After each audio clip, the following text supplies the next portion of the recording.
बिस्मिल्लाहिर्रहमानिर्रहीम। अस्सलाम वालेकुम।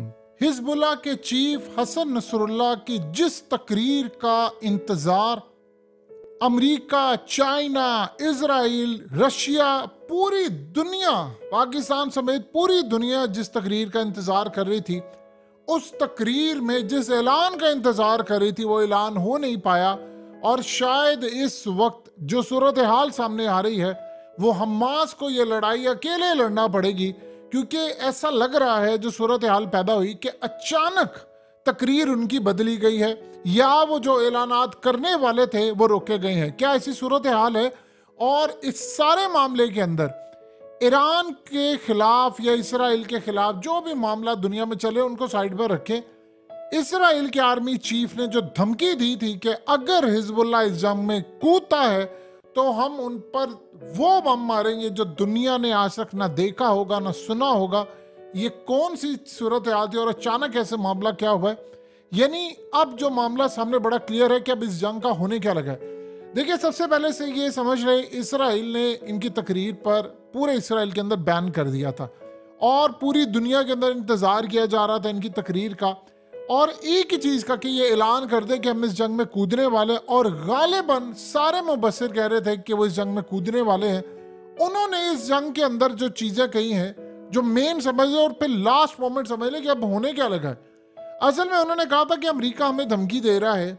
अमेरिका ने बल्कि मुझे पैगाम भेजा है कि हम लिबनान और ईरान पर हमला कर देंगे, और अगर हिजबुल्लाह इस जंग से पीछे ना हटी तो फिर उसके बाद बहुत बड़ी जंग शुरू हो जाएगी। उन्होंने कहा कि हम अमेरिका को कह दें कि तुम्हारी धमकियां खोखली हैं, जो हशर अमेरिका के हर बहरी जहाज का होगा दुनिया उसको देखेगी।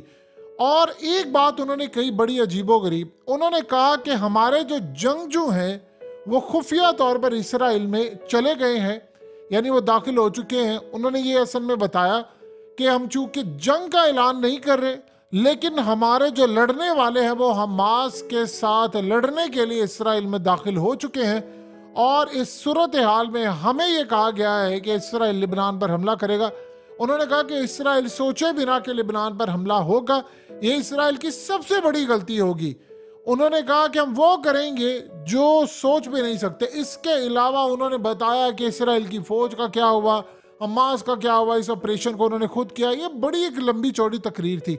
अगर आप उस तकरीर का खुलासा देखें तो किसी तरह का इसराइल पर उन्होंने जो जंग में कूदने का मामला था वो नहीं हुआ। इसमें एक चीज उन्होंने इंडिकेट की, उन्होंने कहा कि अरब ममालिक के अंदर से हमें पैगाम मिल रहे हैं और वो हमारे तरले कर रहे हैं कि आप इस जंग में ना कूदें, क्योंकि जंग छिड़ेगी तो पूरे खित्ते को के पूरी दुनिया को लपेट में ले लेगी।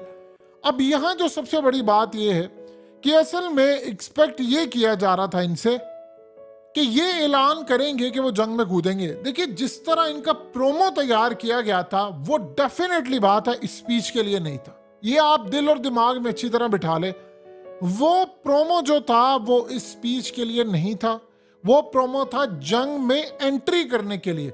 लेकिन एन मौके के ऊपर इतनी हाइप बनाकर उस स्पीच के अंदर वो चीज़ ही नहीं एंटर हुई कि जी हम ये जंग में कूदने जा रहे हैं। उन्होंने बस ये कहा जी हम पर हमला होगा तो हम जवाब देंगे। ये तो नेचुरल सी बात है, जिस मुल्क पर हमला होगा तो वो जवाब देगा। लेकिन हमास ने असल में ये एक्सपेक्ट किया था कि हिजबुल्लाह इस जंग के अंदर डायरेक्टली कूदेगा और उसके बाद मामला होगा। अब इसराइल क्या करेगा? इसराइल अब फुल फ्लेज ऑपरेशन करने जा रहा है गजा के ऊपर। देखिए, पहले इन सब ने कहा था कि अगर गजा के ऊपर चढ़ाई होगी तो हम चढ़ दौड़ेंगे। अब इस सूरत हाल के अंदर जाहिर सी बात है इन्होंने डायरेक्शन जो ली है वो ईरान से ली है। ईरान ने जो डायरेक्शन ली है उसमें उन्होंने कंसल्टेशन की है चाइना से और उन्होंने किया है रशिया से। अब इस सूरत हाल के अंदर एक बयान आया है अमेरिका का। ये जो स्पीच चेंज होने वाली बात है उसको जरा समझिए। देखिए, वो बयान आया और कहा है कि कुछ वक्त के लिए इस जंग को रोक दिया जाए। ये अमेरिका ने जो बात की, अमेरिका इस वक्त जाहिर से आप जो मर्जी कह रहे, रूस के साथ उनके ताल्लुकात खराब है या चाइना के साथ खराब है, लेकिन बैक एंड पर एक चैनल खुला हुआ है, सबको पता कौन किसको सपोर्ट कर रहा है। वो असल में उन्होंने अब आज अमेरिका के अखबार भरे पड़े हैं जिसमें कह रहे हैं कि इसराइल को खुफिया पैगाम दिया गया है कि कुछ अरसे के लिए जंग रोक दो। और नेतन्याहू ने हसन नसरुल्लाह की तकरीर के दौरान ही तकरीर कर दी और कहा कि हम किसी सूरत इस जंग को नहीं रोकेंगे, हमारे कैदी आप रिहा करें, फिर उसके बाद कुछ वक्त के लिए जंगबंदी का सोचा जा सकता है। तब तक ना फ्यूल आएगा, ना कोई चीज आएगी, ना कोई फलाना आएगा, और ये जंग बड़ी तबाही से चलती रहेगी।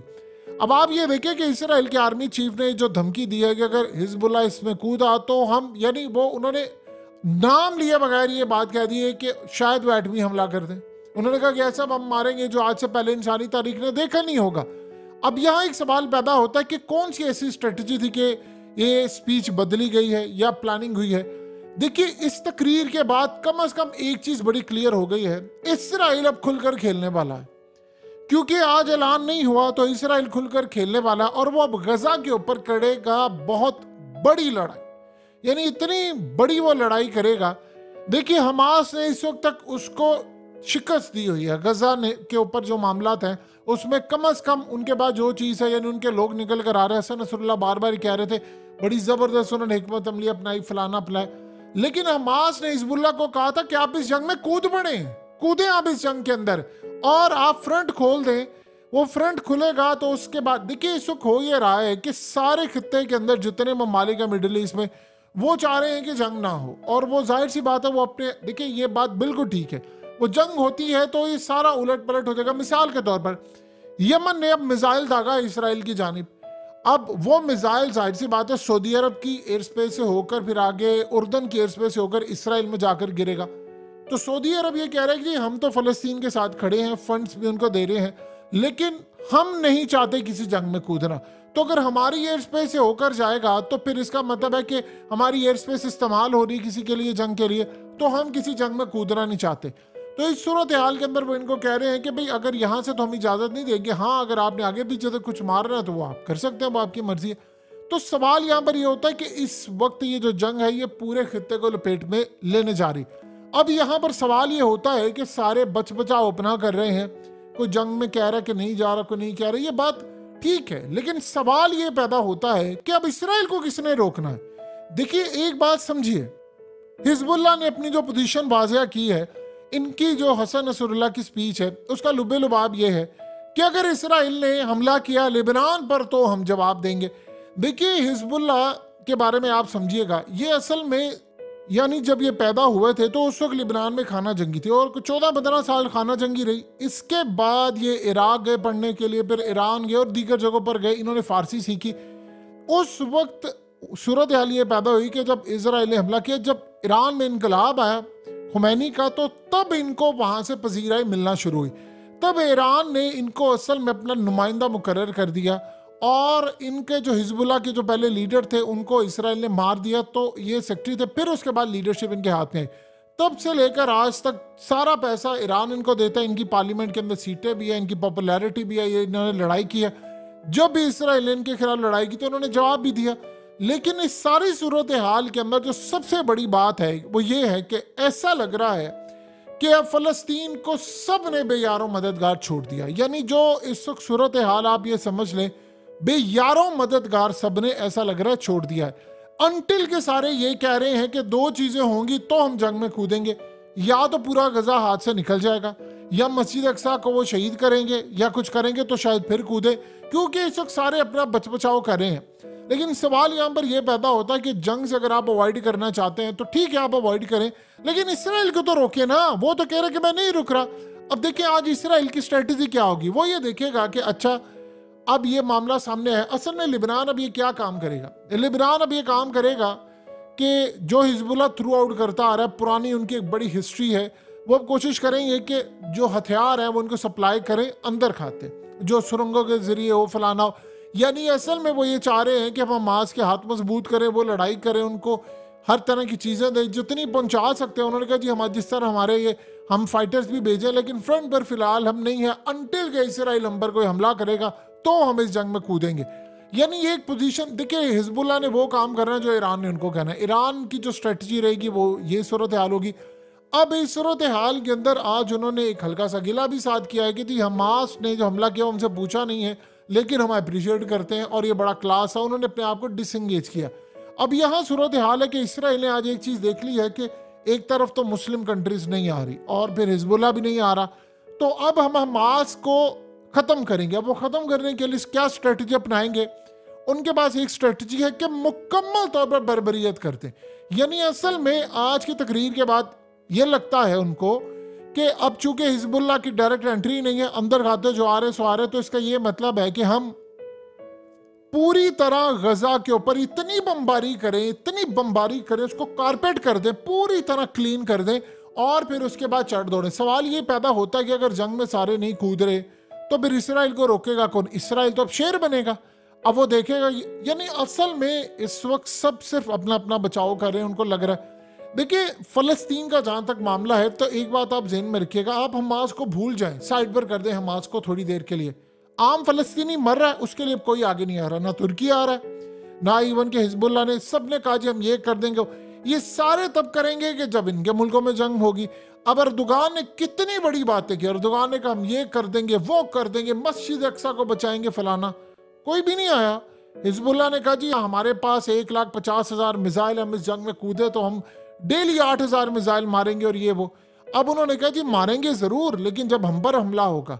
तो इस वक्त इसराइल की स्ट्रेटजी ये होगी कि अच्छा अब हम लिबनान को कम से कम छेड़े ना, हमारा फोकस ये हो कि हम गजा के ऊपर हमला करें और वेस्ट बैंक के ऊपर करें, यानी मस्जिद अक्सा वाली साइड पर आए, फलानी बमबारी करें, उधर बमबारी करें और एक स्मूथ अपना कारपेट का जो प्लान है वो लेकर चले। इसमें सारे अब ये कोशिश ये करेंगे ये कि जो अंदर खाते वो हमास को सप्लाई कर दे, फलाना कर दे, लेकिन डायरेक्टली इन्वॉल्वमेंट अभी फिलहाल कोई करने नहीं वाला। यानी दो स्नैरियो बनते जा रहे हैं। ये लड़ाई अब हमास की है और उन्होंने लड़ाई करनी है, यानी जो अब स्नैरियो नजर आ गया फलस्तीनियों की लड़ाई है। ऐसा लग रहा है कि सारी दुनिया ने फलस्तीनियों को छोड़ दिया है कि वो मर रहे हैं, मरते रहे। देखिए एक बात ज़हन में रखिएगा, अगर वाकई हम लोग जिस तरह हसन नसरुल्लाह ने कहा है कि अगर 1948 हम सारे शामिल हो जाते हैं तो उसके बाद सूरत हाल बड़ी बेहतर हो जाती, इसराइल का क़याम ही ना आता। तो अब सवाल ये है कि अब जब ज़रूरत है फ़लस्तीनियों को बचाने की, हमास को भूल जाए, छोड़ दें सारे, उनको भूल जाए, फ़लस्तीनियों को तो बचाए ना। वो उनको मार रहे हैं और उनको वो कह रहे हैं कि इलाकों से निकालना, उनको क्या करना है? अब इसराइल तो नहीं छोड़ेगा, इसराइल तो कहेगा देखिए जब तक तो हमास लड़ाई कर सकती है वो करेंगे, वो जब तक करेंगे उस वक्त। उसके बाद आप ज़हन में रखिए, देखिए दो चीज़ें समझ रहे, अगर गजा हाथ से गया तो उन्होंने अगला हमला करना है लिबनान पर, उर्दन पर, फिर उनके मिस्र पर करना है, फिर तुर्की पर करना है, वो छोड़ेंगे किसी को नहीं। प्रॉब्लम ये होगी कि जब भी किसी मुल्क की जंग होगी सारे देखते जाएंगे। जिस दिन उन्होंने तुर्की पर हमला किया, ज़हन में रखिएगा, जिस दिन तुर्की पर उन्होंने हमला किया तो नेटो से उसको निकालेंगे पहले बाहर, ताकि तुर्क जवाब बनाकर कहेंगे जी ये तो हमने इसको शामिल नहीं करना, ताकि मदद करने के लिए जाना पड़े। तब ये सूरत हाल होगी कि तुर्की अकेला लड़ेगा, कोई मदद करने के लिए नहीं आएगा। अगर फलस्तीन के लिए नहीं कोई जा रहा तो फिर तुर्की के लिए कौन जाएगा? फिर उर्दन के साथ भी यही होगा, फिर उसके बाद लिबनान के साथ भी ये। लिबनान के साथ तो चलो मामला डिफरेंट है कि ईरान चला जाएगा, मलेशिया चले जाएंगे, फलाना हो जाएंगे। लेकिन इस सारी सूरत हाल में जो करंट सिनेरियो है उसमें 57 इस्लामिक ममालिक ने फलस्तीन को बेयारो मददगार छोड़ दिया है कि आप अगर मरते हैं तो सब मजम्मतें करेंगे, धमकी देंगे, लेकिन कोई मदद नहीं करेगा। आप लड़ाई ना करें, बेशक आप लड़ाई ना करें, इसराइल को तो रोक लेना, वो जो जुल्म कर रहा है उसको तो यार आप कम से कम रोक लो। वो भी नहीं रोक पाए, सारे देखते रहे ये सर जी हमारे पास ये फलाना मिसाइल है, वो जी हमारे पास वो मिसाइल है, वो जी हमारे पास वो फौज है, वो जी ये मार्के हैं, ये हमारी ट्रेनिंग है, वो फलाना है, वो जी जहाज आ गए, वो फलाना आ गया। और यार अगर आप लोग इसराइल को रोक ही नहीं पा रहे कि वो आम सिविलियन को मार रहा है, वो सब आज फलस्तीनी देख रहे हैं कि 2 अरब मुसलमान तकरीरें हो रही हैं, धड़ाधड़ स्पीचेस चल रही हैं, धमकियां आ रही हैं, हम ये कर देंगे। सबने करना है अपने अपने मुल्क को बचाने के लिए। फलस्तीन को साफ सी बात है, फलस्तीन को कोई अपना समझता ही नहीं है, सीधी सी बात है। फलस्तीन को कोई समझ, मस्जिद अक्सा किसी के दिल में है ही नहीं। होती तो आप आज मस्जिद अक्सा, ये किसके लिए सारा काम हो रहा है? वो मस्जिद अक्सा के लिए हो रहा है। तो इस सारी सूरत हाल में आप देख लें, अगर लड़ाई नहीं करनी बेशक ना करें, कम से कम इसराइल को तो रोके ना, इमदाद तो पहुंचाए वहां पर, वहां लोग मर रहे हैं। वो कह रहे हैं कि हमने पूरे का पूरा क्लीन अप ऑपरेशन करना है, और साथ उनका आर्मी चीफ कह रहा है कि हम तो बहुत बड़ा बम मार देंगे और ऐसा मारेंगे कि सब कुछ नेस्तो नाबूद हो जाएगा। तो उसने धमकी दी, हमने धमकी दी, फलाना दिया, उसने दिया, ये किया, वो किया। बहुत बड़ी इस वक्त सूरत हाल का सामना जो करना पड़ा है, वो दुख ये है कि फलस्तीन के अंदर अब वो खून रेजी होगी, वो तमाशा होगा, वो बर्बरियत होगी कि अभी तक जो हो रही है ये सिर्फ 1% था। अब आज के बाद, इस तकरीर के बाद, वो इसराइल के पर निकल आया, वो कहेगा जी मारो उन्हें, धड़ल्ले से मारो, अब नहीं छोड़ेंगे। और इसके बाद मुसलमानों का क्या हाल होगा, किस लेवल पर हमारी तबाही होगी, क्या मामला होगा। खुदा ही बचाए, खुदा फलस्तीन को बचा ले जो हमारे हाथ से निकल रहा है।